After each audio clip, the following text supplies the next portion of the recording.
মরিচ গাছের এমন ফলন পেতে এবং পরবর্তী বছরগুলোর জন্য আপনি বীজ মরিচ তুলে রাখতে মরিচকে এভাবে পাকিয়ে নিতে হবে। মরিচ পাকানোর জন্য এই সময়টাতে আমরা কী ধরনের সার দিব, প্লাস একেবারে যদি স্নো না পড়া পর্যন্ত কীভাবে আমরা মরিচ গাছে ফলন পাবো এবং কী ধরনের ঘরোয়া পদ্ধতিতে ঘরে থাকা সামান্য উপকরণ দিয়ে সার তৈরি করে আমরা মরিচ গাছে দিতে পারি।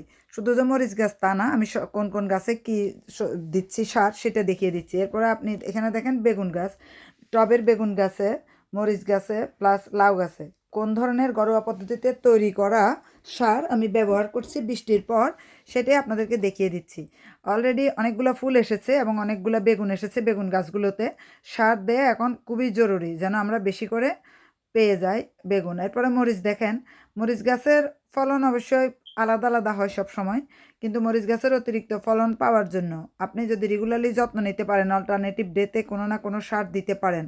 আর ঘরে থাকা সামান্য উপকরণ যেগুলো আমরা ফেলেই দিই, সে উপকরণ দিয়েও কিন্তু আমরা সার তৈরি করে দিতে পারি। পাতা যদি সবুজ থাকে, কোঁকড়ানো রোগ থেকে আপনি গাছকে রক্ষা করতে পারেন, তাহলে আপনার প্রতিটা ডালে ডালে ঠিক এভাবে আপনি মরিচ পেয়ে যাবেন।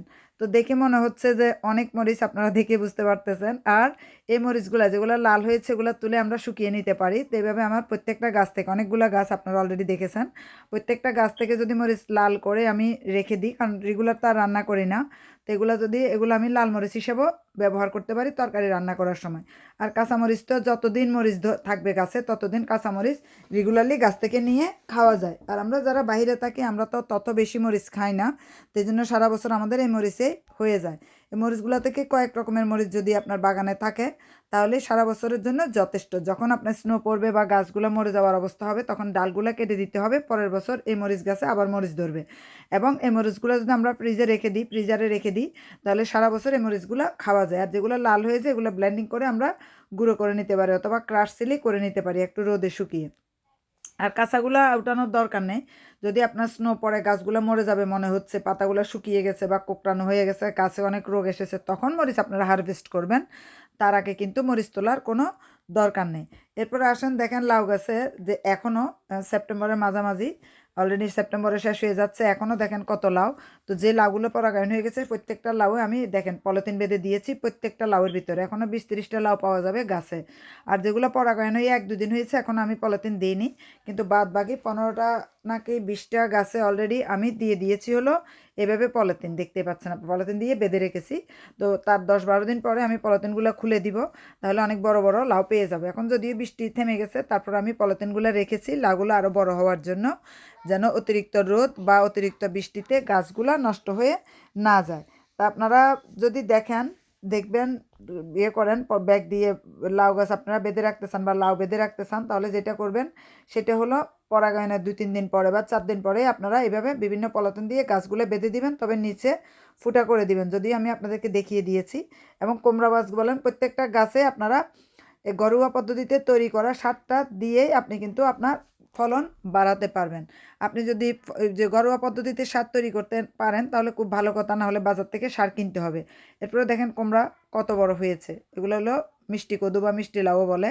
তো আপনি যে কোনো গাছের যত্নে এক ধরনের সার দিয়ে আমি কিভাবে 3-4 ধরনের গাছের যত্ন নিচ্ছি, এবং গাছের প্রত্যেকটা পাতা দেখেন সবুজ, কিভাবে আমি ঘরোয়া পদ্ধতিতে স্প্রে করে গাছের কোঁকড়ানো রোগ, সাদা রোগ দূর করে দিচ্ছি।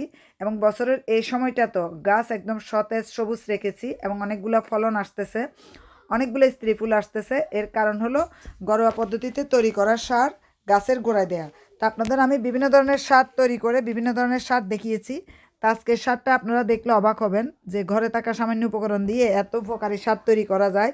এবং প্রত্যেকটা গাছের জন্য, কয়েকটা গাছের জন্য যদি একই রকমের পুষ্টি আমরা তৈরি করে গাছে দিই এবং অধিক ফলন পাই, লাউয়ের অধিক ফলন, কুমড়ার অধিক ফলন, বেগুনের অধিক ফলন এবং মরিচের অধিক ফলন, তাহলে কেন আমরা বাজার থেকে কেমিক্যালযুক্ত সার কিনতে যাব? রাসায়নিক সার তো কেনার দরকার নেই। এই যে দেখেন ভিতরে ভিতরে কিন্তু এখনও অনেক লাউ বড় হচ্ছে। এটা বড় হওয়ার পিছনে কারণ হলো গাছের গোড়ার সঠিক পরিমাণে পুষ্টি এবং সঠিক পরিমাণে যত্ন।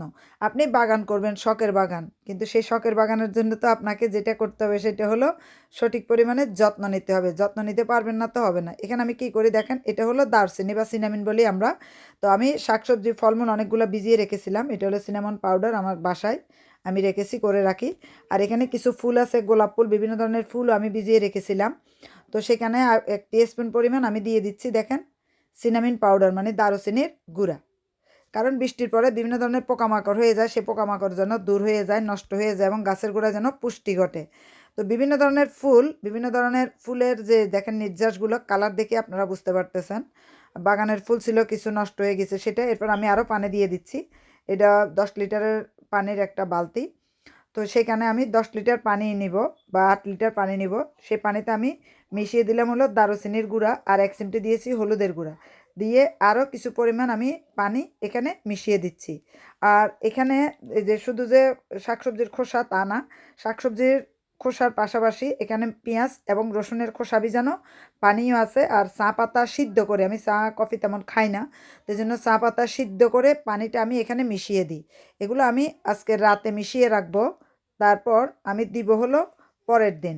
আপনারা 12 ঘন্টা পরে বা 8 ঘন্টা পরে দিতে পারেন বা 24 ঘন্টা পরেও দিতে পারেন। আজকে বিকালে যদি আপনি মিশিয়ে রাখেন কালকে বিকালে দিতে পারেন। এরপরে গাছে অনেকে লিখেছেন যে গাছের পাতা কুঁকড়িয়ে গেল বা গাছের সাদা রোগ এসে গেছে, এটার জন্য কি করবেন? এটার জন্য আমি কি করি দেখেন, 1 টিস্পুন পরিমাণ আমি দিয়ে দিলে হলো এখানে দেখেন এটা হলো 3 লিটারের একটা পানির বোতল। এখানে আমি দিয়েছি 1 চিমটি পরিমাণ ইপসন সল্ট। আর এখানে আপনারা দেখতে পাচ্ছেন হলো কমলা বা মালটা খেয়ে যে খোসাগুলো আমি ভিজিয়ে রাখতেছি। আর হলো লেবুর খোসা আমি ভিজিয়ে রাখি হলো 24 ঘন্টা। ভিজিয়ে রাখার পরে এখানে যে পুষ্টিটা বের হবে, তারপরে এখানে আপনি কাঁচামরিচ ছেঁচে 2টা দিয়ে দিতে পারেন। তাহলে পোকামাকড় যে বিষাক্ত পোকামাকড়গুলা গাছ খেয়ে ফেলে, গাছের পাতা খেয়ে ফেলে, কোঁকড়ায় ফেলে গাছকে, তারপরে গাছের সাদা রোগ চলে আসে, বিভিন্ন ধরনের রোগ চলে আসে, তাদেরকে তাড়ানোর জন্য আমি এই কাজটা করি। এভাবে বোতলে পানি নিয়ে আমি ভিজিয়ে রাখি 24 ঘন্টা।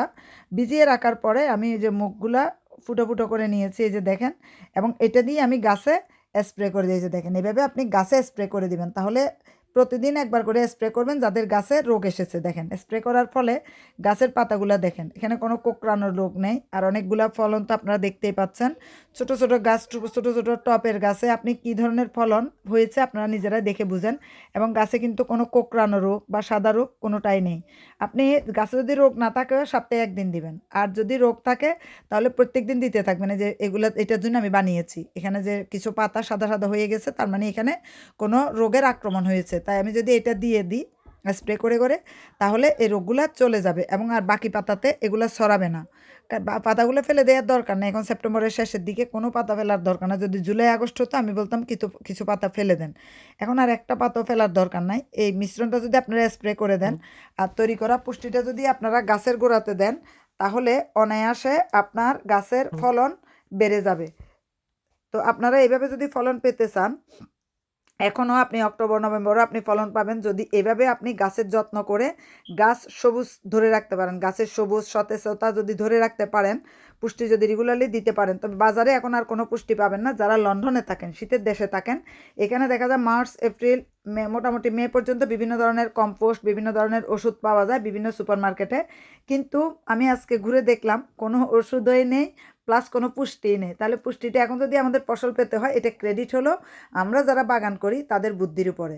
তারা কিভাবে আমরা ফলন পাবো বা সতেজ করতে পারবো, সেই পুষ্টিটা আমাদেরকে ঘরেই তৈরি করতে হবে। তো অনেকে আগামী বছরের জন্য যারা এবছর নতুন ফলন করেছেন, আগামী বছর আপনাদের ফলন বাড়াইতে হবে, তো তাদেরকে আমি বলবো তারা আগামী বছরের জন্য যখন আপনার মার্চ এপ্রিলে বা ফেব্রুয়ারিতে বিভিন্ন ধরনের খাবার, গাছের খাবার, পুষ্টি পাওয়া যাবে তখন কিনে রেখে দিবেন। তাহলে দেখা যাবে কি, এই যে এখন যদি আপনি বাড়তি রেখে দিতেন তাহলে তাহলে গাছের গোড়ায় অনায়াসে দিয়ে দিতে পারবেন। অনেকে তো ঘরে তৈরি করতে পারেন না বা সময় পান না যে বাজার থেকে কিনে সেটা পানির সাথে মিশিয়ে গাছের গোড়ায় আমি দিয়ে দিই, বেশি পুষ্টি দিব, বেশি ফলন পাবো।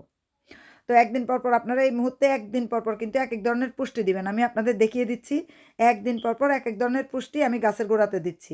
একদম রেগুলারলি একই ধরনের পুষ্টি আমি গাছের গোড়ায় দিচ্ছি না। আপনারা সপ্তাহে যদি 3 দিন পুষ্টি দেন, 3 দিন 3 ধরনের দিবেন, তাহলে আপনি অতিরিক্ত লাউ অবশ্যই পাবেন। শুধু লাউ না, লাউ, কুমড়া, টমেটো প্লাস বেগুন, আবার এদিকে মরিচ, প্রত্যেকটা ফলন আপনারা পাবেন যদি এই রীতিতে এবং এই পদ্ধতিতে পুষ্টি তৈরি করে করে গাছে দিতে পারেন। আর বাজারের পুষ্টি যেগুলো পাওয়া যায় এগুলো তো আপনার মিশ্রিত পুষ্টি পাওয়া যায়, এটাও পানির সাথে মিশিয়ে আপনাকে গাছের গোড়ায় দিতে হবে কম সময়ে। তো আমরা তো ঘরে সাধারণত বিভিন্ন ধরনের তরিতরকারির খোসাগুলো থাকে বা অনেক সময় নষ্ট হয়ে যায় ফ্রিজে থাকতে থাকতে সেটা, এবং ফল, তারপরে বিভিন্ন ধরনের ফুল আমরা বাসায় রাখি নষ্ট হয়ে, যেগুলো আপনি পানিতে ভিজিয়ে রাখেন, ভিজিয়ে রেখে আপনি অনায়াসে গাছের গোড়া দিবেন। আর এই যে দেখেন মরিচ গাছের কথা বলি, সারা বছর আপনি মরিচ খাইতে পারবেন। একবার গাছ লাগিয়ে বছরের পর বছর গাছ লাগানোর আর দরকার নেই, যদি আপনি ছোট্ট নিয়মটা জানেন। যখন গাছ মরে যেতে চাবে, মরিচের আর ফলন আসবে না, তখন ডালগুলো কেটে কেটে কেটে কেটে গাছের গোড়ায় পুষ্টি দিতে থাকেন পরবর্তী বছরের জন্য। এবং যাদের এরিয়াতে স্নো পড়ে তারা গাছগুলা ঘরের ভিতরে নিয়ে যান, তাহলে আপনারা দেখবেন অতিরিক্ত ফলন সারা বছর পাবেন।